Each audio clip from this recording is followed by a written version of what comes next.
അപ്പോൾ 8.5 വർഷത്തെ ഡ്രൈവിംഗ് ജീവിതം, 2 വീലറും 4 വീലറും 6 വീലറും ഹെവി വെഹിക്കിൾസ് 3 വീലർ ഒരു പ്രാവശ്യം ഓടിച്ചു നോക്കിയിട്ടുണ്ട് ഫ്രണ്ടിന്റെ. ഓക്കെ. അപ്പോൾ ഈ യാത്രകളിലെല്ലാം പ്രത്യേകിച്ച് ഇപ്പോൾ ഈ സൊമാറ്റോ ലൈഫിൽ എന്തായാലും ഗൂഗിൾ മാപ്പിന്റെ ഉപയോഗം വളരെ കൂടുതലാണ്. അതുകൂടാതെ പല ലോങ് യാത്രകളും അങ്ങനെ തന്നെയാണ്. ഈ ഗൂഗിൾ മാപ്പ് ശരിയായി ഉപയോഗിക്കാൻ എത്ര കാലമായി തുടങ്ങിയിട്ട്? ഗൂഗിൾ മാപ്പ് ആക്ച്വലി ഞാൻ ലൈസൻസ് എടുക്കുന്നതിന് മുമ്പ് തന്നെ യൂസ് ചെയ്യാൻ തുടങ്ങിയ സംഭവമാണ്. അതായത് പഴയ കീപാഡ് ഫോണിലടക്കം ഞാൻ ഗൂഗിൾ മാപ്പ് യൂസ് ചെയ്തിട്ടുണ്ട്, GPS പോലും ഇല്ലാതെ. അന്ന് പക്ഷെ എങ്ങോട്ട് പോയി? മൈസൂര് അങ്ങനെയുള്ള പല യാത്രയിലും കീപാഡ് ഫോൺ നമ്മൾ പോകാന്ന് പറഞ്ഞാൽ നമ്മുടെ അന്ന് മറ്റേ ബാബുവിന്റെ വണ്ടിയിലല്ലേ പോയത്? അതിലാണ് പോയത്. നമ്മൾ തിരിച്ചു വന്നിട്ട് വരുന്ന വഴിക്ക് പുള്ളിയുടെ ഒരു ബന്ധു ഉണ്ടായിരുന്നു അവിടത്തെ യാത്രയൊക്കെ ബന്ധു. തിരിച്ചു വരുന്ന വഴിക്ക് വഴി അറിയാതെ നമ്മള് ഗുണ്ടൽപേട്ടെത്താറായപ്പോ ഗൂഗിൾ മാപ്പ് നോക്കിയിട്ടുണ്ടായിരുന്നു. 2014 12 കൊല്ലം മുമ്പേ, 14 ഹൈസ്കൂളിൽ പഠിക്കുമ്പോഴാണ്. അതെ, കീപാഡ് ഫോണിലാണ് ഞാൻ ആദ്യമായിട്ട് ഗൂഗിൾ മാപ്പ് യൂസ് ചെയ്യാൻ തുടങ്ങിയത്. പക്ഷേ കീപാഡ് ഫോണിൽ എന്താ പ്രത്യേകത വെച്ചാൽ നമുക്ക് GPS ഉണ്ടാവില്ല. GPS എന്ന് പറഞ്ഞാൽ നമ്മുടെ പൊസിഷൻ അതിൽ കാണിക്കില്ല. അപ്പൊ നമ്മൾ ചെയ്യാൻ വെച്ചാൽ നമ്മൾ എവിടെയാണെന്ന് അറിയാനായിട്ട് മാപ്പിൽ സൂം ചെയ്തിട്ട് കടകളുടെ പേരും വഴിയുടെ ഷേപ്പ്, വളവുകളും ഒക്കെ നോക്കും. എന്നിട്ട് റിയൽ വേൾഡിൽ ആ കട എവിടെയാണ്, ആ വളവ് എവിടെയാണുള്ളത് നോക്കിയിട്ടായിരിക്കും നമ്മുടെ ഒരു എസ്റ്റിമേറ്റ് ചെയ്ത് നമ്മൾ എടുക്കും. അങ്ങനെയായിരുന്നു. 2016 തോന്നുന്നു ആൻഡ്രോയിഡ് ഫോൺ ഞാൻ യൂസ് ചെയ്യാൻ തുടങ്ങുന്നത്. 2016 ശേഷം പിന്നെ ഈസിയാണ്. കാരണം പഴയ അത്ര ബുദ്ധിമുട്ടില്ല ഓടിക്കുക. കാരണം പണ്ട് നമ്മൾ ശരിക്കും ഒരു പക്ക മാപ്പ് നോക്കിയിട്ട് പോണ പോലെ, മാപ്പ് മാത്രമേ ഉള്ളൂ. നമ്മുടെ പൊസിഷൻ അറിയാൻ നമുക്ക് ഭയങ്കര ബുദ്ധിമുട്ടാണ്. പലപ്പോഴും കോമ്പസ് ഒക്കെ ഞാൻ എടുത്ത്, അതെ, പിന്നെ ഡയറക്ഷനും അറിയില്ല. അപ്പൊ ഒരു ജംഗ്ഷനിൽ നിന്ന് ലെഫ്റ്റോ റൈറ്റോ നമുക്ക് നോക്കി കണ്ടുപിടിക്കാൻ ഇത്തിരി ബുദ്ധിമുട്ടാണ് ഒരു കോമ്പസ് ഇല്ലാതെ. ഒരു കോമ്പസ് ഒക്കെ ഞാൻ എടുത്ത് പോക്കറ്റിൽ വെച്ചിരിക്കുകയായിരുന്നു, ചെറിയ കോമ്പസ്. എന്നാലും മാപ്പിന്റെ ഓറിയന്റേഷൻ, അതായത് മാപ്പ് നോർത്ത് ഇതായിട്ട് വെച്ച് കഴിഞ്ഞാൽ നമ്മുടെ നോർത്ത് എവിടെയാണെന്ന് നമുക്കറിയില്ലല്ലോ, നമ്മുടെ ലൊക്കേഷൻ അറിയാത്തതുകൊണ്ട്. അപ്പൊ അത് കാരണം ഒരു കോമ്പസ് ഒക്കെ ഞാൻ സ്ഥിരം കൊണ്ട് നടന്നിരുന്നതാണ് ആ സമയത്ത്. അന്ന് വണ്ടി ഓടിക്കില്ല, സുഖമായിട്ട് കോമ്പസ് ഇതൊക്കെ നോക്കി പറഞ്ഞു. 17 ലൈസൻസ് എടുക്കുന്നത്. അതെ, പിന്നെ 17 മുമ്പ് ലൈസൻസ് എടുക്കുന്നതിന് മുമ്പ് വണ്ടി ഓടിക്കാൻ ഞാൻ സമ്മതിക്കുകയില്ല. വണ്ടി ഓടിക്കാൻ അറിയൂല്ലായിരുന്നു മുമ്പ്. പലരും അന്നൊക്കെ എന്റെ സ്കൂളിൽ ക്ലാസ്മേറ്റ്സിൽ 13 പേർക്ക് ഡ്രൈവിംഗ് അറിയാം, ബൈക്കെങ്കിലും അറിയാം. എനിക്ക് പക്ഷെ അറിയില്ലായിരുന്നു. ഞാൻ സമ്മതിക്കുകയില്ല. 15 വയസ്സ് ലൈസൻസ് എടുത്തിട്ടാണ് ഞാൻ ആദ്യമായിട്ട് ബൈക്ക് പോലും ഓടിക്കുന്നത്. അതാണ് എന്റെ രീതി, അങ്ങനെ തന്നെയാണ് ചെയ്യാതെ. പിന്നെ എന്റെ കാര്യമൊക്കെ പറയുകയാണെങ്കിൽ ഇതിനേക്കാളെ കഷ്ടമായിരുന്നു. നിനക്ക് മോട്ടോർ വാഹനമല്ലേ അറിയാത്തുള്ളൂ. നിന്റെ അപ്പൂപ്പൻ, അതായത് എന്റെ പിതാവ് അക്കാര്യത്തിൽ MBD-യേക്കാൾ കഷ്ടമായിരുന്നു. സൈക്കിള് 18 വയസ്സായിട്ട് പഠിച്ചാൽ മതി എന്ന് പറഞ്ഞ ആളാ. അങ്ങനെ പറഞ്ഞിരുന്നു എന്ന് മാത്രമല്ല, 15-ാമത്തെ വയസ്സിലാണ് അവസാനം എനിക്കൊന്ന് സൈക്കിൾ പഠിക്കാൻ പറ്റിയത്. പിന്നെ നിന്റെ കൊച്ചച്ഛൻ, എന്റെ അനിയൻ അച്ഛന്റെ കണ്ണൊക്കെ വെട്ടിച്ച് സൈക്കിൾ പഠിച്ചിരുന്നു. എനിക്ക് അത്രയും കണ്ണു വെട്ടിക്കൽ കുറവായതുകൊണ്ട് ഞാൻ സൈക്കിളൊക്കെ പഠിക്കാൻ ഒരുപാട് വൈകി. 15-ാമത്തെ വയസ്സിലാണ് ഞാൻ സൈക്കിൾ പഠിക്കുന്നത്. അതായിരുന്നു അന്നത്തെ കാലം. ഇപ്പൊ 5ാം ക്ലാസ് ആകുമ്പോഴേക്കും പിള്ളേര് ബൈക്ക് എടുത്തോണ്ട് എന്നുള്ളൊരു അവസ്ഥയിലേക്ക് മാറിയാണ്. ഞാനൊരു കാര്യം വെച്ചാൽ സമ്മതിക്കില്ല. എന്ന് മാത്രമല്ല, കോടതിയിൽ വർക്ക് ചെയ്യാൻ അത് പിന്നെയാണ്. കോടതിയിൽ വർക്ക് ചെയ്യുന്ന ഒരു രീതി അനുസരിച്ച് ഞാൻ പറയാം. ഇപ്പോഴത്തെ നിയമം അനുസരിച്ച് ഇത്തരം കുട്ടികൾക്കല്ല ശിക്ഷ, കുട്ടികൾക്ക് ചെറിയൊരു ഫൈനേ വരുള്ളൂ. ലൈസൻസ് എടുക്കാൻ പിന്നെ അങ്ങനെയൊന്നുമില്ല. അതുകൊണ്ട് കുട്ടികൾക്ക് കാര്യമായിട്ടില്ല. 18 വയസ്സുള്ള താഴെയുള്ള അവിടെ കുട്ടികൾ കൊലക്കുറ്റം ചെയ്താൽ പോലും ശിക്ഷയില്ലാത്ത കാര്യം. പിന്നെ ലൈസൻസ് ഇല്ലാതെ വണ്ടി ഓടിച്ചു എന്നുള്ള ഒരു പ്രശ്നമല്ല. പക്ഷെ ആ വണ്ടിയുടെ RC ഓണർ, മിക്കവാറും കുട്ടിയുടെ പാരന്റ്സ് ആയിരിക്കാം, അല്ലെങ്കിൽ അയൽക്കാരായിരിക്കാം. RC ഓണർക്ക് 25,000 രൂപ ഫൈനാണ്. അത് ആ ഫൈനിന് ഒരു പ്രത്യേകതയുണ്ട്. സാധാരണ ചില ഗവൺമെന്റ് ഫൈനൊക്കെ കോടതിക്ക് കുറയ്ക്കാനുള്ള അധികാരമുണ്ട്. ഈ ഫൈന് അങ്ങനെ കോടതിക്ക് പോലും കുറയ്ക്കാൻ അധികാരമില്ല. കുട്ടി വണ്ടി ഓടിച്ചാൽ 25,000 ഫൈൻ എന്ന് പറഞ്ഞാൽ 25,000 അടച്ചോളണം, അല്ലെങ്കിൽ ജയിലിൽ പോകണം. ആ രീതിയിലാണ് നിയമം.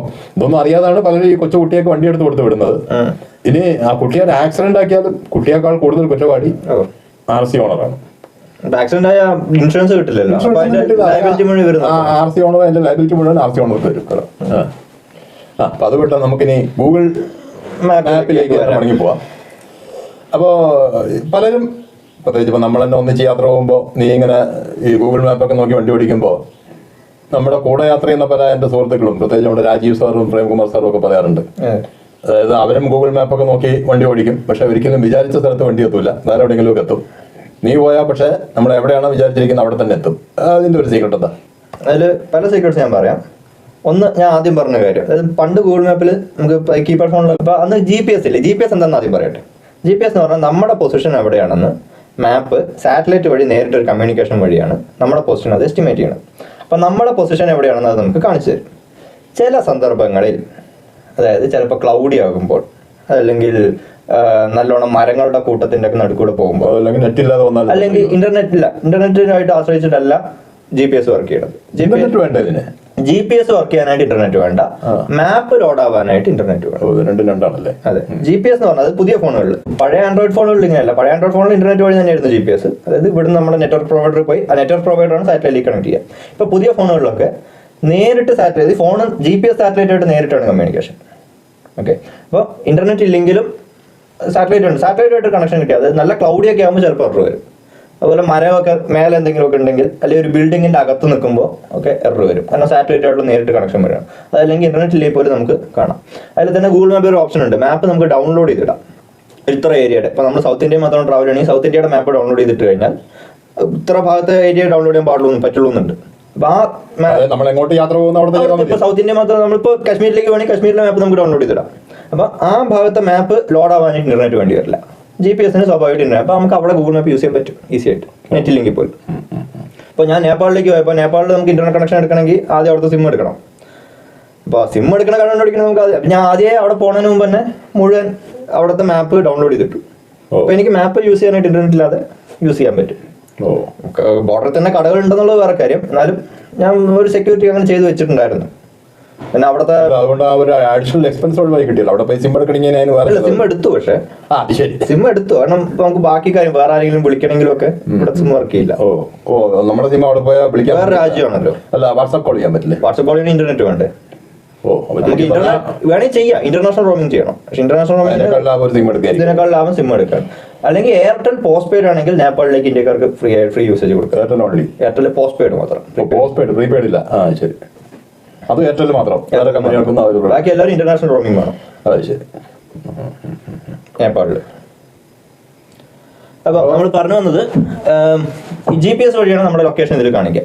നമ്മൾ മാപ്പിൽ നോക്കുമ്പോൾ രണ്ട് കാര്യം ആലോചിക്കണം. ഒന്ന്, ചിലപ്പോൾ ചെറിയ എറർ വരാം. അതായത് നമ്മൾ നോക്കുമ്പോൾ നമ്മുടെ റോഡിന്റെ കിടപ്പും നമ്മൾ നിൽക്കുന്ന സ്ഥലവും ശരിയാണോ അല്ലയോ എന്ന് നോക്കുക. അതല്ലെങ്കിൽ അത് ശരിയല്ല എന്ന് തോന്നുകയാണെങ്കിൽ ഗൂഗിൾ മാപ്പിൽ തന്നെ റൈറ്റ് സൈഡിൽ താഴെ ഒരു ഓപ്ഷൻ ഉണ്ട്, നമ്മുടെ പൊസിഷനിങ് ഒന്ന് റീഫ്രഷ് ചെയ്യാനായിട്ട്. അപ്പോൾ അതിന്റെ സാറ്റലൈറ്റ് ഒക്കെ ഒന്നുകൂടെ ഒന്ന് റിയലൈൻ ചെയ്തിട്ട് നമ്മുടെ പൊസിഷൻ ഒന്നുകൂടെ ആക്യുറേറ്റ് ആണെന്ന് ചെക്ക് ചെയ്യും. ആക്യുറേറ്റ് അല്ലെങ്കിൽ അത് എഴുതി കാണിക്കുകയും ചെയ്യും, ലോ ആക്യുറസി എന്ന്. അവിടെ നമ്മൾ ക്ലിക്ക് ചെയ്ത് കഴിഞ്ഞാൽ ആക്യുറേറ്റ് ആണെങ്കിൽ ഹൈ ആക്യുറസി എന്ന് എഴുതി കാണിക്കുകയും ചെയ്യും അവിടെ. അപ്പോൾ നമുക്ക് ഒന്ന് നമ്മുടെ പൊസിഷൻ കറക്റ്റ് ആണോ അല്ലയോ എന്ന് വെരിഫൈ ചെയ്യാം. രണ്ട്, കോമൺ സെൻസ്. അതായത് ചില സമയത്ത്, അതായത് ഗൂഗിൾ മാപ്പിന് ആരും ഗവൺമെന്റ് ഡാറ്റ പ്രൊവൈഡ് ചെയ്യുന്നില്ല. നമ്മുടെ ഇവിടുത്തെ റോഡുകളെ കുറിച്ചോ ഒന്നും ഗവൺമെന്റ് ഡാറ്റ അവർക്ക് പ്രൊവൈഡ് ചെയ്യുന്നില്ല. റോഡിന്റെ വീതിയെ കുറിച്ചോ ഒന്നും. വേറെ പല രാജ്യങ്ങളിലും, ഇപ്പൊ അമേരിക്ക പോലുള്ള രാജ്യങ്ങളിൽ ഗവൺമെന്റ് ഡാറ്റ പ്രൊവൈഡ് ചെയ്യുന്നുണ്ട്. ഇവരുടെ തന്നെ മാപ്പിംഗ് ഉണ്ട്. അതായത് ഇവർ തന്നെ ഒരു കാറിൽ അല്ലെങ്കിൽ മനുഷ്യർക്ക് പൈസ കൊടുത്തിട്ട് അവർ നടന്നിട്ട് വാക്കിംഗ് പത്തൊക്കെ മാപ്പ് ചെയ്യാനായിട്ട് അവർ ഡാറ്റ കളക്ട് ചെയ്യും. ഇന്ത്യയിൽ അങ്ങനെയുള്ള സിസ്റ്റം ചില മെട്രോപൊളിറ്റൻ സിറ്റീസ് മാത്രമേ വന്നിട്ടുള്ളൂ, റൂറൽ ഏരിയസിലും വന്നിട്ടില്ല. റൂറൽ ഏരിയസിൽ ഗൂഗിൾ മാപ്പ് ചെയ്യണത് നമ്മുടെ ഡാറ്റ യൂസ് ചെയ്യാണ്. ഇപ്പോൾ ഗൂഗിൾ മാപ്സിൽ 3 ഓപ്ഷൻ ഉണ്ട്. നമ്മളൊരു സ്ഥലത്ത് നിന്ന് വേറെ സ്ഥലത്തേക്ക് പോകുമ്പോൾ 3 ഓപ്ഷൻ അതിൽ കാണിക്കും. ഒന്ന് വാക്കിംഗ്, വേറൊന്ന് 2 വീലർ, വേറൊന്ന് 4 വീലർ. ഇപ്പൊ പല ആൾക്കാരും നടന്നു പോകുമ്പോൾ 4 വീലർ ഇട്ടിട്ടായിരിക്കും ഒരു സ്ഥലത്ത് നിന്ന് വേറെ സ്ഥലത്തേക്ക് കാർ ഓടിക്കാന്ന് കാണിക്കും. അപ്പൊ ഗൂഗിൾ, അപ്പൊ ഒരാളുടെ ഡാറ്റ ആയിരിക്കില്ല, പല ആൾക്കാരുടെ ഡാറ്റ ഇങ്ങനെ കാറിൽ ഇവൻ ഈ വഴി കാറിൽ പോകുന്നു എന്ന് കാണുമ്പോൾ ഗൂഗിൾ മാപ്പ് കണക്കാക്കാം, അപ്പൊ ആ വഴി കാറിന് പോവാം. അപ്പോഴായിരിക്കും പലപ്പോഴും ചെറിയ നടവഴിയിൽ കൂടെയൊക്കെ കാറിനെ ഗൂഗിൾ മാപ്പ് വിടുക. അതിന് നമ്മൾ സിമ്പിളായിട്ട് ചെയ്യേണ്ട സാധനം കോമൺ സെൻസ് യൂസ് ചെയ്യാം. കാരണം മാപ്പിൽ നമുക്ക് അവിടെ കാണും ആ റോഡിന്റെ വലിപ്പം ആവറേജ് എത്രയുണ്ടെന്ന് നമുക്ക് മാപ്പിൽ കാണും. സാറ്റലൈറ്റിൽ നിന്ന് പ്രൊവൈഡ് ചെയ്യുന്ന ഡാറ്റ വെച്ചിട്ട് നമുക്ക് കാണും. നമുക്ക് കാണുമ്പോൾ തന്നെ അറിയാം ഇത് ഒരു കാറിന് പോകാൻ പറ്റിയുള്ള വഴിയായിരിക്കുമോ, ഒരു ആവറേജ് കാണും. ഒരു NH-ന്റെ വീതി ആയിരിക്കില്ല ഒരു 2 വീലറിന്റെ പാത്തിന് മാപ്പിൽ കാണിക്കുക. രണ്ടിന്റെ വീതി കാണുന്ന വ്യത്യാസം ഉണ്ടാവും. അപ്പോൾ അതിൽ കൂടെ കാറ് പോകാൻ പറ്റില്ല, നമുക്ക് കാണുമ്പോൾ തന്നെ ഏകദേശം അറിയാൻ പറ്റും. നമ്മൾ ചെറിയ കോമൺ സെൻസ് യൂസ് ചെയ്താൽ മതി. നമ്മളിപ്പോൾ മാപ്പ് നേരെ റൈറ്റ് എടുക്കാൻ പറഞ്ഞു, ലെഫ്റ്റിൽ തന്നെ എഴുതിയിട്ടുണ്ടാവും ഈ ലെഫ്റ്റ് എടുത്താൽ സിമിലർ ETA ആണ്. ETA ആണ് എസ്റ്റിമേറ്റഡ് ടൈം ഓഫ് അറൈവൽ. ഒരേ ടൈമിൽ തന്നെ അവിടെ എത്തും. പക്ഷെ നമ്മൾ റൈറ്റിക്കുള്ള വഴി വളരെ ചെറുത് ഇടുങ്ങിയതായിട്ട് നമുക്ക് മാപ്പിൽ കാണുന്നു, ലെഫ്റ്റിക്കുള്ള വഴി നല്ല വീതിയുള്ള NH കാണുന്നു. നമ്മൾ എന്ത് ചെയ്യണം? ലെഫ്റ്റിൽ കൂടെ പോകണം. പക്ഷെ മാപ്പ് ചിലപ്പോൾ ഹൈലൈറ്റ് ചെയ്യുക റൈറ്റ് ആയിരിക്കും. മനസ്സിലായോ? പിന്നെ മാപ്പിൽ ചെയ്യണ ഒരു കാര്യം ട്രാഫിക് ഡൈവേർഷൻ. അതായത് അത് ഈ സിറ്റികളിലൊക്കെ കുറച്ചുകൂടി നല്ലോണം വർക്ക് ചെയ്യും. അതായത് എല്ലാവരുടെ കയ്യിലും ഒരു ഫോൺ ഉണ്ടാവും, എല്ലാ കാറിലും ഒരു ആൻഡ്രോയിഡ് ഫോൺ ഉണ്ടാവും. അപ്പോൾ അവരുടെ എല്ലാം ഡാറ്റ കളക്ട് ചെയ്തിട്ട് ഏത് റോഡിലാണ് കൂടുതൽ കൺജക്ഷൻ ഉള്ളത്, ഏത് റോഡിലാണ് കുറവ് കൺജക്ഷൻ ഉള്ളത്, അപ്പോൾ ആ കൺജക്ഷനും കൂടെ കാൽക്കുലേറ്റ് ചെയ്തിട്ട് ഏത് റോഡായിരിക്കും ഏറ്റവും നമുക്ക് ഫാസ്റ്റസ്റ്റ് എന്ന് അവർ കണക്കാക്കി വിടും. അപ്പോൾ അവരങ്ങനെ ചിലപ്പോൾ നോക്കുമ്പോൾ ഒരു സിറ്റി അകത്തോടെ അല്ലെങ്കിൽ ഒരു ചെറിയ ടൗണിനകത്തോടെ നോക്കുമ്പോൾ ആ വഴി ഒരു ബ്ലോക്ക് ഉണ്ട്, ഈ വഴി ഒരു ബ്ലോക്ക് ഉണ്ട്, നടുക്കുള്ള ഒരു ചെറിയ വഴിയാണ്. അപ്പോൾ കാറിന് മെല്ലെ പോകാൻ പറ്റുള്ളൂ അവരുടെ ഡാറ്റ പ്രകാരം, ആ വഴി നമ്മൾ വിടും. ശരിക്കും ആ വഴി കാർ മെല്ലല്ല പോണത്, ഒരു മനുഷ്യൻ കാറാണെന്നും പറഞ്ഞിട്ട് നടന്നു പോയതാണ് ശരിക്കും സംഭവിച്ചിട്ടുണ്ടാവുക. അപ്പൊ അവരുടെ ഡാറ്റയിൽ അങ്ങനെ എറർ വരും. അപ്പൊ അത് നമ്മളൊരു കോമൺ സെൻസ് വെച്ച് നോക്കുക, ഈ വഴിയുടെ വീതി എങ്ങനെയുണ്ട്, രണ്ടിനും ടൈം വ്യത്യാസം എത്രയാണ് കാണിക്കുന്നത്. നമുക്ക് എപ്പോഴും റൂറൽ ഏരിയാസ് ആണെങ്കിൽ മാപ്പ് പറയുന്ന ഹൈലൈറ്റഡ് പാത്തിൽ പോവാതെ, അതായത് നല്ലൊരു സിറ്റി അല്ല എന്നുണ്ടെങ്കിൽ എൻ്റെ അഭിപ്രായമാണ്, ഞാൻ ചെയ്യാറുള്ളതാണ്, ഇത്തിരി ഒരു ചെറിയ റൂറൽ ഏരിയ, ചെറിയ ടൗണുകളൊക്കെയാണ് നമ്മൾ പോകണമെങ്കിൽ മാപ്പ് മെയിനായിട്ട് പറയുന്ന വഴിയല്ലാതെ അതിൻ്റെ മെയിൻ റോഡിൽ കൂടെ നമ്മൾ കീപ്പ് ചെയ്യുക. അവർ ചിലപ്പോൾ 1 minute സ്ലോവർ എന്നായിരിക്കും ഈ മെയിൻ റോഡിനെ പറയുക. ഇപ്പോൾ ഒരു സിറ്റി അല്ല എന്നുണ്ടെങ്കിൽ നമ്മൾ എപ്പോഴും ആ വഴി തന്നെ കീപ്പ് ചെയ്യുക. 1 minute സ്ലോവർ എന്ന് കാണിച്ചാൽ പോലും ആ വഴി തന്നെ കീപ്പ് ചെയ്യുക. പിന്നെ ആൾക്കാർക്ക് പറ്റുന്ന ചെറിയൊരു അബദ്ധമാണ്, അതായത് ഈ മാപ്പ് എന്ന് പറയുന്നത് അമേരിക്കയിലെ റൂൾ വെച്ചിട്ടാണ് അവർ കണക്കാക്കുന്നത് മുഴുവൻ. നമ്മളിപ്പോൾ നേരെ പോകുന്ന അവിടെ നമുക്ക് ലെഫ്റ്റിക്ക് തിരിയണമായിരുന്നു. നമ്മൾ ചിലപ്പോൾ തിരിയണത് കണ്ടില്ല, അല്ലെങ്കിൽ ആ ഒരു തിരക്കിൽ കണ്ടില്ല, ജസ്റ്റ് ഒന്ന് കടന്നുപോയി എന്ന് വിചാരിച്ചോ. നമ്മുടെ ഇന്ത്യയിൽ എന്ത് ചെയ്യാൻ പറ്റും? നമുക്ക് അവിടുന്ന് യൂട്ടേൺ എടുക്കുക, റൈറ്റിക്ക് എടുത്ത് പോകുക. അമേരിക്കയിലെ 99.9% റോഡുകളിലും അങ്ങനെയല്ല. അവിടെയുള്ള റോഡുകളിലൊക്കെ നമ്മളൊരു ടേണിങ് വിട്ട് കഴിഞ്ഞാൽ നേരെ പോയി ഒരു 3 കിലോമീറ്റർ കഴിഞ്ഞിട്ടായിരിക്കും ചിലപ്പോൾ യൂട്ടേൺ എടുക്കാനുള്ള സ്ഥലം ഉണ്ടാവുക. അല്ലെങ്കിൽ 3 കിലോമീറ്റർ കഴിഞ്ഞ് ലെഫ്റ്റിൽ വേറെ ഏതെങ്കിലും ഒരു പാർക്കിംഗ് യാർഡിൽ എവിടെയെങ്കിലും കയറ്റിയിട്ട് വേണം നമ്മൾ യൂട്ടേൺ എടുക്കാം. നേരിട്ട് യൂട്ടേൺ എടുക്കാൻ അവിടെ പറ്റില്ല. അവിടെ തന്നെ ഡിവൈഡർ ഉണ്ടെങ്കിൽ പോലും, ഡിവൈഡർ ഇല്ലെങ്കിൽ പോലും നേരിട്ട് എടുക്കാൻ പാടില്ല എന്ന റൂൾ ഉണ്ട്. കാരണം റോഡിൽ സ്ട്രെയിറ്റ് വര വരച്ചിട്ടുണ്ടാവും. നമുക്ക് ഇല്ല, വര വരയ്ക്കണവരാണെങ്കിലോ ചുമ്മാ ഈ ഡ്രോയിങ്ങിന് സ്കെച്ചിട്ട് പോലെ വര വരച്ച ചില അത് വേറെ കാര്യം. അപ്പൊ എന്തായാലും അവിടെ ഉള്ള ഒരു വര കൂടെ ക്ലിയർ ആയിട്ട് പോവുള്ളൂ. അപ്പോൾ ആ മാപ്പ് എപ്പോഴും കാണിക്കുക. നമ്മളിങ്ങനെ ലെഫ്റ്റിക്ക് ഒരു വട എടുത്തു കഴിഞ്ഞാൽ അപ്പം തന്നെ യൂട്ടേൺ ഒന്നും ഒരിക്കലും മാപ്പ് പറയില്ല. പറയും, നമ്മൾ വാക്കിങ്ങിലാണെങ്കിൽ മാത്രം പറയും.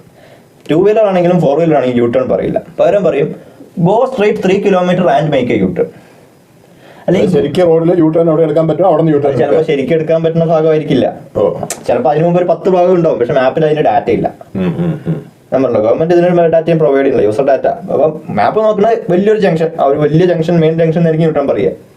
അല്ലെങ്കിൽ വേറെ ചിലപ്പോൾ പറയും go straight 1 kilometre turn left and make a U turn. മാപ്പിന്റെ കണക്കിൽ നമ്മൾ നേരെ പോയി ലെഫ്റ്റിൽ ചെറിയ വീട് വഴിയുണ്ട്, ഒരു പാർക്കിലോട്ട് പോലെയാണ് മാപ്പിന്റെ കണക്കിൽ, അവിടെ നിന്ന് നമുക്ക് യൂട്ടേൺ എടുക്കാം. മെയിൻ റോഡിൽ യൂട്ടേൺ എടുക്കാൻ പറ്റില്ല, അതാണ് എൻ്റെ വിശ്വാസം. അപ്പൊ മാപ്പിൽ എപ്പോഴും നമ്മൾ അലേർട്ട് ഓൺ ആക്കിയിട്ട്, നമ്മൾ ഇന്ത്യയിൽ കൂടെ പോകുന്നെങ്കിലും മാപ്പ് അമേരിക്കൻ റോളാണ് അപ്ലൈ ചെയ്യുന്നത്. അതെ. അപ്പൊ ഒരു വഴി തെറ്റിക്കഴിഞ്ഞാൽ അതിലപ്പം തന്നെ കുടുവെന്ന് പറഞ്ഞൊരു സൗണ്ട് വെക്കും. നമ്മൾ എപ്പോൾ വഴി തെറ്റിച്ച് അതിൽ അലേർട്ട് ഓൺ ആണെങ്കിൽ, സൈലന്റ് ആക്കിയിട്ടാ വരില്ല, അലേർട്ട് ഓൺ ആണെങ്കിൽ അതിന്റെ കുടുവെന്ന് പറഞ്ഞ സൗണ്ട് വെക്കും. ആ കുടു സൗണ്ട് കേട്ടാൽ അപ്പം നമ്മൾ മാപ്പിലേക്ക് ഒന്ന് നോക്കുക. വണ്ടി സ്ലോ ആയിട്ട് സൈഡിൽ നിർത്തിയിട്ടായാൽ കൂടെ വണ്ടി മാപ്പിലേക്ക് ഒന്ന് നോക്കുക. കാരണം അല്ലെങ്കിൽ മാപ്പ് കാണിക്കുന്ന ചിലപ്പോൾ 5-6 കിലോമീറ്റർ പോയി ചുറ്റി പരലായിരിക്കും. നമ്മളൊന്ന് വഴി തിരിച്ചതാണോ, അപ്പുറത്തോടെ വഴിയുണ്ടോ ഒന്ന് സൂം ഔട്ട് ചെയ്ത് നോക്കുക. അവിടെ വഴിയുണ്ടെന്ന് കണ്ടാൽ നമ്മൾ അപ്പം തന്നെ യൂട്ടേൺ എടുക്കുക. യൂട്ടേൺ എടുക്കാൻ പറ്റുന്ന സ്ഥലമാണെങ്കിൽ 99% പറ്റുന്ന സ്ഥലം തന്നെയായിരിക്കും. അല്ലാത്ത റെയർ കേസസ് എന്ന് പറയുന്നത് ഫ്ലൈ ഓവർ ഉണ്ടായിരിക്കും. നാഷണൽ ഹൈവേയിൽ നമുക്ക് നാഷണൽ ഹൈവേയിൽ ഫ്ലൈ ഓവറുകൾ അല്ലാതെ പല സ്ഥലത്തും യൂട്ടേൺ ഡിവൈഡർ ഉള്ള ഭാഗം അല്ലെങ്കിൽ ഫ്ലൈ ഓവർ അങ്ങനെയുള്ള ഭാഗത്തായിരിക്കും. നമ്മുടെ നാട്ടിലൊന്നും പ്രശ്നമില്ല, അവിടെ അങ്ങനെ റിവേഴ്സ് എടുക്കും. അങ്ങനെ ചെയ്യണവരുണ്ട്, അത് ഞാൻ സജസ്റ്റ് ചെയ്യുന്നതല്ല, നിയമവിരുദ്ധമാണ്, അങ്ങനെ എടുക്കാൻ പാടില്ല. അതെ. പിന്നെ ഈ ഇപ്പൊ പുതിയ മാപ്പിന്റെ അപ്ഡേറ്റിൽ take a flyover take an exit എന്ന് പറഞ്ഞ ഓപ്ഷൻ ഉണ്ട്. അതായത് ഇപ്പൊ നമ്മൾ NH കൂടെ പോകുമ്പോൾ 600 മീറ്റർ മുമ്പേ അത് അലേർട്ട് തരും, നമ്മൾ ഫ്ലൈ ഓവർ കയറണോ താഴെ കൂടെ പോകണം. പക്ഷെ അതും 100% ആക്യുറേറ്റ് അല്ല. പല ഹൈ ഓവേഴ്സും അതിൽ രജിസ്റ്റേർഡ് അല്ല. ചില ഫ്ലൈ ഓവർ അതിൽ രജിസ്റ്റർ ആയിട്ടുണ്ട്, അതിലിങ്ങനെ കാണിക്കും. നമ്മളെപ്പോഴും ഫ്ലൈ ഓവർ എത്തുമ്പോൾ മേലെയാണോ താഴെയാണോ പോകണമെന്ന് നോക്കുക. അതുപോലെ മാപ്പിനെ മാത്രം ഡിപ്പെൻഡ് ചെയ്യാതെ നമ്മുടെ കോമൺ സെൻസും കൂടെ ഒന്ന് യൂസ് ചെയ്യണം, ബ്രെയിനും കൂടി അതിൽ യൂട്ടിലൈസ് ചെയ്യണം. അതെ, അതിന് ബ്രെയിൻ ഒന്നും ഇല്ലല്ലോ, അത് ജസ്റ്റ് ഒരു അൽഗോരിതമാണ്. നമ്മുടെ ബ്രെയിൻ യൂസ് ചെയ്ത് പോയാൽ എവിടെയും വഴി തെറ്റാതെ, അല്ലെങ്കിൽ ഏതെങ്കിലും കുളത്തിന്റെ അകത്ത് എത്താതെ. അത് പറഞ്ഞപ്പോഴാണ് അടുത്തൊരു ചോദ്യം ചോദിക്കാനുള്ളത്. പലപ്പോഴും ഈ ഗൂഗിൾ മാപ്പൊക്കെ നോക്കി മനുഷ്യൻ പുഴയിൽ വീഴുന്നു, കുളത്തിൽ വീഴുന്നു എന്നിങ്ങനെ ഇടയ്ക്കിടയ്ക്ക് റിപ്പോർട്ട് ചെയ്യാറുണ്ട്. 2 കൊല്ലം മുമ്പ് എനിക്ക് ഓർമ്മയുണ്ട്, നമ്മുടെ ഓൾ ഇന്ത്യ റേഡിയോയിൽ ട്രിവാൻഡ്രം സ്റ്റേഷനിൽ ഇത്തരം ഒരു ചർച്ച ഉണ്ടായിരുന്നു. അതിൽ നമ്മുടെ യൂട്യൂബ് എപ്പോൾ ചർച്ച ചെയ്താലും ബൈജു നേരം എത്തും. കാരണം എന്റെ മനസ്സിൽ യൂട്യൂബ് ആദ്യം കാണാൻ തുടങ്ങിയ ആളെ തൊട്ട് ബൈജു നേരാണ് നമ്മുടെ മെയിൻ ടോപ്പിക്. ഇപ്പോഴും യൂട്യൂബ് എന്ന് പറയുമ്പോൾ എന്റെ മനസ്സിൽ ആദ്യം വരുന്ന മുഖം ബൈജു നേരാണ്. അതിന് അങ്ങേര് പറഞ്ഞൊരു കാര്യം ഇതാണ്, എനിക്കത് എത്ര ആലോചിച്ചിട്ട് മനസ്സിലാവുന്നില്ല. കാരണം ഏത് മാപ്പ് നോക്കിയാലും നമ്മൾ റോഡ് നോക്കിയല്ലേ വണ്ടി ഓടിക്കുന്നത്. അപ്പൊ എങ്ങനെ പുഴയുടെ മുമ്പിൽ വരെ വേണമെങ്കിൽ എത്താം, പുഴയ്ക്ക് അകത്തോട്ട് വീഴണമെങ്കിൽ അത് എനിക്ക് മനസ്സിലായിട്ടില്ല എന്ന് അദ്ദേഹം ഒരിക്കൽ പറഞ്ഞിരുന്നു. അതിനെ കുറിച്ച് എന്താ അഭിപ്രായം? അതായത് ശരിക്കും 2 ആസ്പെക്റ്റും പറയാം. മാപ്പിന്റെ സൈഡിൽ നോക്കുമ്പോൾ ശരിക്കും അത് സംഭവിച്ചിട്ടുണ്ടാവുക. ചിലപ്പോൾ അവിടെ കടത്തും ഉണ്ടാവും, ചിലപ്പോൾ കേരളത്തിലായിരിക്കില്ല, കേരളത്തിലും അങ്ങനെ വരാം. ഞാൻ കേരളത്തിൽ നമ്മളെ കൊടുമ്പ് പുഴയുടെ അവിടെ കണ്ടിട്ടുണ്ട്. അവിടെ ശരിക്കും കടത്തുണ്ട്, മുമ്പ് കടത്തുണ്ടായിരുന്നു, ഇപ്പൊ അല്ല. ആ കൊടുമ്പ് പുഴയിലെ ഒരു ഭാഗത്ത് ഇപ്പോഴും ഉണ്ട്. അവിടെ കടത്തുണ്ട്. അപ്പൊ കടത്തിൽ പലരും ചിലപ്പോൾ ഗൂഗിൾ മാപ്പിൽ ടൂ വീലറോ 4 വീലറോ ഓൺ ആക്കി ഇട്ടിട്ട് പോയി കഴിഞ്ഞാൽ, അല്ലെങ്കിൽ നമ്മൾ മനുഷ്യർ പോണ കടത്തായിരിക്കും ഇത്, ചിലപ്പോൾ മാപ്പ് കാറ് പോണ കടത്ത്, അതായത് ഫെറി ആണെന്ന് വിചാരിച്ചിട്ടുണ്ടാവും. അപ്പോൾ അവിടുന്ന് ടേക്ക് എ ഫെറി അല്ലെങ്കിൽ ഗോ സ്ട്രൈറ്റ്, അതായത് പാലുണ്ടെന്ന് വിചാരിച്ചിട്ട് പോകാൻ പറഞ്ഞേക്കാം. മുമ്പ് അങ്ങനെ ഉണ്ടായിരുന്നു അവിടെ, ഇപ്പൊ അതില്ല. ഇപ്പൊ ഐ മീൻ മാപ്പിൽ അതില്ല. മാപ്പിൽ അവിടെ കടത്തും പറയില്ല, സ്ട്രൈറ്റ് പോകാനും പറയില്ല. വേറൊരു ഓപ്ഷൻ അല്ല, ഈ മാപ്പിൽ വരാനുള്ളത് ഇതാണ് ഓപ്ഷൻ. ഇനി വണ്ടി ഓടിക്കേണ്ട ഒരു പെർസ്പെക്റ്റീവ് പറയാം. മിക്കവാറും സംഭവിച്ചിട്ടുണ്ടാവുക, ആരെണ്ണം അടിച്ചിട്ടോ അല്ലെങ്കിൽ മയക്ക് വരുന്നതിൻ്റെ ഇൻഫ്ലുവൻസിലായിരിക്കും ഫോണുണ്ടാവുക. നേരെ കൊണ്ട് കാറ് അവിടെ ഇറക്കി. വെള്ളം ഒടിച്ച് വണ്ടി ഓടിച്ചാണെന്ന് പറഞ്ഞാൽ കാറിന് ഇൻഷുറൻസ് കിട്ടുമോ? അപ്പൊ കുറ്റം ഗൂഗിളിൽ ഇൻഷുറൻസ് കിട്ടാൻ അതന്നെയായിരിക്കും സംഭവിച്ചിട്ടുണ്ടാവുക. അല്ലാതെ ഒരു സ്വബോധത്തോടെ വണ്ടി ഓടിക്കണ ഒരാള്, അല്ലെങ്കിൽ ചിലപ്പോൾ സംഭവിക്കുക ഇരുട്ടത്ത് പുഴ കാണാതെ ഹെഡ്ലൈറ്റ് ഇട്ടല്ലേ പോകുന്നത്. ഇപ്പൊ രാത്രിയാണെങ്കിൽ ഒരു 2-3 പെക്ക് കഴിച്ചിട്ട് ചിലപ്പോൾ ഉണ്ടാവുള്ളൂ, പാതി ബോധത്തിൽ ഓടിച്ചു. പകലാണ് സംഭവിച്ചെങ്കിൽ ഉറപ്പ് ഫുൾ ബോധമില്ലായ്മയാണ് ഓടിച്ചു. അല്ല, അതാണ് ഞാൻ ആലോചിക്കുന്നത്. കാരണം എന്തായാലും മുമ്പിൽ ഒരു പുഴ ഉണ്ടെങ്കിൽ അത് കാണുമല്ലോ. രാത്രിയാണെങ്കിലും കാറ് ഹെഡ്ലൈറ്റ് ഇട്ടല്ലേ ചിലപ്പോൾ 2-3 പെക്കിന്റെ ഫുൾ ബോട്ടിലായിരിക്കില്ല. അതുപോലെ ഞാൻ പലപ്പോഴും ആലോചിച്ചിട്ടുണ്ട്, ഇത് ഗൂഗിൾ മാപ്പിന്റെ പല വളവുകളിലും കൊണ്ട് ഡിവൈഡറിൽ ഇടിക്കുക. അതുപോലെ കഴിഞ്ഞ ആഴ്ച അവിടെ കണ്ടിരുന്നു, ഒരു ഇലക്ട്രിക് പോസ്റ്റിൽ നേരെ കൊണ്ട് ഒരു കാർട്ട് കയറ്റിയിരിക്കുന്നുണ്ട്. അപ്പൊ ഇത് എന്താണെന്ന് വെച്ചാൽ പലപ്പോഴും വളവിൽ സ്ലോ ചെയ്യണം എന്നുള്ളൊരു ബോധമില്ല. എന്നിട്ട് പിന്നെ ആ റോഡ് ശരിയല്ല എന്നാണ് അടുത്ത റോഡ് അവിടെ ഈ വളഞ്ഞിരിക്കുന്നതാണ് കുഴപ്പം. അല്ലാതെ നമ്മള് വണ്ടി റോഡിനനുസരിച്ച് ഓടിക്കാത്തതല്ല കുഴപ്പം എന്നാണ് പിന്നെ ആക്കി തീർക്കുക. അത് എൻ്റെ ഒരു ഫ്രണ്ട് ഉണ്ട്, അവന് മുമ്പ് ഒരിക്കലും ഇതുപോലെ അവൻ ലൈസൻസ് ഒക്കെ എടുത്തു, വീട്ടിൽ സ്വന്തമായിട്ട് കാറുണ്ട്, കാറൊക്കെ ഓടിക്കും എന്നൊക്കെ പറഞ്ഞ് നമ്മുടെ കാർ ഒരു ദിവസം ഞങ്ങൾ ടൂർ പോയപ്പോൾ അവന്ന് കുറച്ച് ദൂരം ഓടിച്ചാണ്, സാൻഡ്രോ. അപ്പൊ ഓടിക്കുമ്പോൾ ഡ്രൈവിംഗ് ഒക്കെ നല്ല സ്മൂത്ത് ആണെന്നാണ് പറയുന്നത്, ഗംഭീരമായിട്ട് ഓടിക്കാൻ അറിയാം. അതായത് വീട്ടിലെ കാർ വെച്ചാൽ അധികം തരാറില്ല, എന്നാലും ഡ്രൈവിംഗ് സ്കൂളിലെ കാറാണ് പഠിച്ചതെന്നാണ് പറഞ്ഞത്. ഓടിച്ച് നേരെ പോകുമ്പോൾ ഒരു ഓട്ടോ കാണുന്നു, ഞാൻ ചവിട്ടായിരിക്കും എന്ന് പറഞ്ഞിട്ട് അടുത്തത് ബ്രേക്ക് ഓട്ടറാ അവൻ ചവിട്ടുന്നുണ്ട്. എവിടെ? ക്ലച്ചിൽ. വലത്തേക്കാല് വെച്ച് ഞാൻ ഹാൻഡ് ബ്രേക്ക് ഇട്ട് നിർത്തി. അത് പിന്നെ നെല്ലിയാമ്പതി അങ്ങോട്ട് കയറ്റമായതുകൊണ്ട് മിക്കവാറും വലിയ കുഴപ്പമൊന്നുമില്ല. ഇറങ്ങുമ്പോഴാണ് ഹാൻഡ് ബ്രേക്ക് ഇട്ടതെങ്കിൽ അല്ല, ഞാൻ നോക്കിയിട്ടാണ് ഇട്ടത്. എന്തായാലും ബ്രേക്ക് ക്ലച്ച് ബ്രേക്ക് ഓട്ടോണ്ട് വണ്ടി സ്പീഡ് കൊടുക്കുന്നുണ്ട്. ശരി, നിന്റെ അടുത്ത് കാറൊക്കെ തന്നു വിടുമ്പോൾ സൂക്ഷിക്കണം. അല്ല, ഞാൻ ഇവിടെ പലരും ഡ്രൈവിങ്ങിന്റെ ഒരു ഹാബിറ്റ് പറഞ്ഞാണ്, അത് പാനിക് ആവുമ്പോ മൂന്നിൽ ഏതിലാണ് ചോട്ട. പപ്പയുടെ ഫ്രണ്ട് ഇതുപോലെ ഇത് ഓടിക്കുമ്പോ പാനിക് ആയിട്ട് ബ്രേക്ക് ചോട്ടാൻ പറഞ്ഞപ്പോ ആക്സിലേറ്റർ ചവിട്ടിയൊരു സംഭവം എനിക്ക് ഓർമ്മയുണ്ട്. അതും സെയിം സാൻഡ്രോ. അതാകുമ്പോ പിന്നെ വേറൊരു കാര്യം എന്ന് വെച്ചാൽ അന്ന് അത് ഒരു ഷോപ്പിന്റെ അകത്തോട്ട് കയറേണ്ടതായിരുന്നു. അത് ആ സമയത്ത് ഹാൻഡ് ബ്രേക്ക് ഇട്ട് നിർത്തി, ഒരു സ്ലാബിന്റെ മേലെ കൂടെയൊക്കെ എടുത്ത് ചാടി. അതായത് അത്രയൊക്കെ പറ്റുള്ളൂ. ബാഗിലൊക്കെ പിന്നെ അവിടെ നിന്ന് പലരും പാനിക് ആവുമ്പോ മൂന്നിൽ ഏതാണ് ചവിട്ടണമെന്ന് ഒരു ഐഡിയ ഉണ്ടാവില്ല. പാനിക് ആവുന്ന ഒരു പ്രശ്നം വരും. ഇത്തിരി ഓവർ സ്പീഡ് ഒക്കെ ആകുമ്പോ വണ്ടി ചിലപ്പോ ഒന്ന് തിരിക്കുമ്പോ ഒന്ന് പാളും. അപ്പൊ പാനിക് ആവുമ്പോ ആണ് ഈ പലപ്പോഴും ആൾക്കാർക്ക് ഒരു തോന്നലുണ്ട് ഞാൻ ഗംഭീരമായിട്ടാണ് ഓടിക്കുന്നത്. അങ്ങനെ അല്ലാന്ന് കാണുന്നവർക്കേ മനസ്സിലാവുള്ളൂ. ഞാനിതുപോലെ ഡ്രൈവിംഗ് സ്കൂളിൽ പഠിക്കുന്ന കാലത്ത് അറിയാലോ, ഉണ്ണിയേട്ടൻ ഡ്രൈവിംഗ് സ്കൂളിൽ ഉണ്ണിയേട്ടൻ പൊതുവെ ആരുടെ ദേഷ്യപ്പെടാത്ത ഒരാളാണ്. അപ്പൊ ഒരു ദിവസം എന്റെ കൂടെ ഡ്രൈവിംഗ് പഠിക്കാൻ അന്ന് അംബാസഡർ കാറാണ്, മാരുതി ഉണ്ട്. ഞാൻ എപ്പോഴും പ്രിഫർ ചെയ്യും അംബാസഡർ. നീ ഇടയ്ക്ക് പറയാറുണ്ടല്ലോ പഴയ മാരുതി 800 ഒരു നൊസ്റ്റാൾജിയാണ്. അതുപോലെ എന്റെ ഒരു നൊസ്റ്റാൾജിയാണ് ഈ അംബാസഡർ. എന്തായാലും അപ്പൊ ഈ വന്ന ആള് ഞാൻ ടെമ്പോ ഒക്കെ ഓടിക്കുന്ന ആളാണ് ഞാൻ പറഞ്ഞത്. അപ്പൊ ഞങ്ങൾ ആ 2 പേര് അങ്ങ് ഒരു 5 കിലോമീറ്റർ ഞാൻ ഓടിച്ചു. അവിടുന്ന് ഞാൻ വണ്ടി തിരിച്ചു നിർത്തി. പിന്നെ അയാൾ വണ്ടി എടുത്തു. അയാൾ എന്തൊക്കെയാ കാണിക്കുന്നത് അയാൾക്കും പിടിയില്ല, കണ്ടു വെക്കുന്നത് നമുക്കും പിടിയില്ല. ഈ ഉണ്ണിയേട്ടന് ദേഷ്യം വന്നു. ഉണ്ണിയേട്ടൻ ചോദിച്ചു, നിങ്ങളെ ടെമ്പോ എന്ത് ചെയ്യണമെന്നായി പറഞ്ഞതെന്ന് ചോദിച്ചു. ഓടിക്കണം ആർക്കും മനസ്സിലാവുന്നില്ല. അങ്ങനെയുള്ള ആൾക്കാരുണ്ട്, ഒന്നും ചെയ്തില്ലെങ്കിൽ ഞാൻ ഭയങ്കര സംഭവം. പിന്നെ എനിക്ക് വേറെ സംശയം ചോദിക്കണം, ഈ ഗൂഗിൾ മാപ്പിൽ പലപ്പോഴും ഓരോ സ്ഥലങ്ങളുടെ പേര് വിളിച്ചു പറയും. കേട്ടാൽ നമുക്ക് എന്താണെന്ന് മനസ്സിലാവില്ല. ദുബായ് എന്നുള്ള സിനിമയിൽ മമ്മൂട്ടി ഒരു സായിപ്പിന്റെ അടുത്ത് പറയുന്ന പോലെ ആല പുഷയല്ല സായിപ്പേ പുഴ എന്ന് പറയില്ലേ, അതേപോലെയൊക്കെ ആയിരിക്കും പലപ്പോഴും പറയും. അത് കേട്ടാൽ വല്ല മനസ്സിലായിട്ടുണ്ട്. പ്രശ്നം കഴിഞ്ഞില്ല, അത്രേ ഉള്ളൂ. മാപ്പിൽ 3 ഓപ്ഷൻ ഉണ്ട് നമുക്ക് ഓഡിയോയില്.